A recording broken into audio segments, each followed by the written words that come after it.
एक समय की बात है।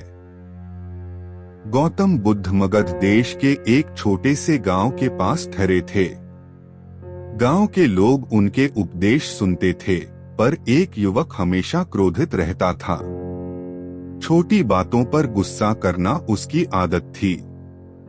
इसी कारण लोग उससे दूर रहते थे और उसका जीवन भी अशांत था। एक दिन वह युवक बुद्ध के पास आया और बोला, भगवान, मैं सम्मान चाहता हूँ, पर हर जगह अपमान मिलता है। मेरा क्रोध मुझे चैन से जीने नहीं देता। बुद्ध ने उसे शांत दृष्टि से देखा और बोले, आज संध्या को मेरे साथ चलो। संध्या होते ही बुद्ध उसे गांव के बाहर एक पुराने कुएं के पास ले गए। चारों ओर अंधकार था। बुद्ध ने कहा, इस अंधकार को हटाओ। युवक बोला, भगवान, अंधकार कैसे हटेगा? बुद्ध ने उसे एक दीपक दिया और कहा, इसे जलाओ। दीपक जलते ही अंधकार दूर होने लगा। कुएं के पास हल्की रोशनी फैल गई।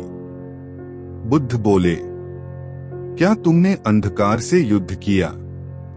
युवक ने कहा, नहीं, दीपक जलाते ही अंधकार चला गया। बुद्ध मुस्कराए और बोले, क्रोध भी ऐसा ही है। उससे लड़ने से वह और बढ़ता है। लेकिन यदि भीतर करुणा, धैर्य और समझ का दीपक जला दिया जाए तो क्रोध अपने आप मिट जाता है।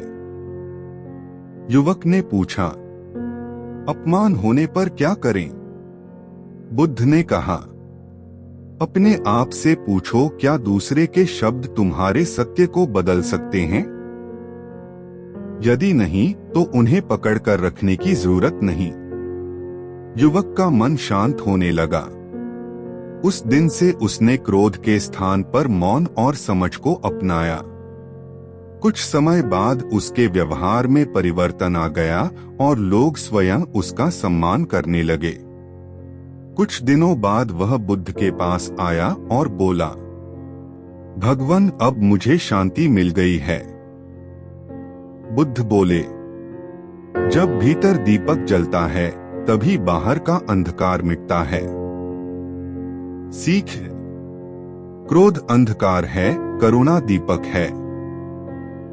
जो भीतर उजाला जला लेता है वही सच्ची शांति पाता है।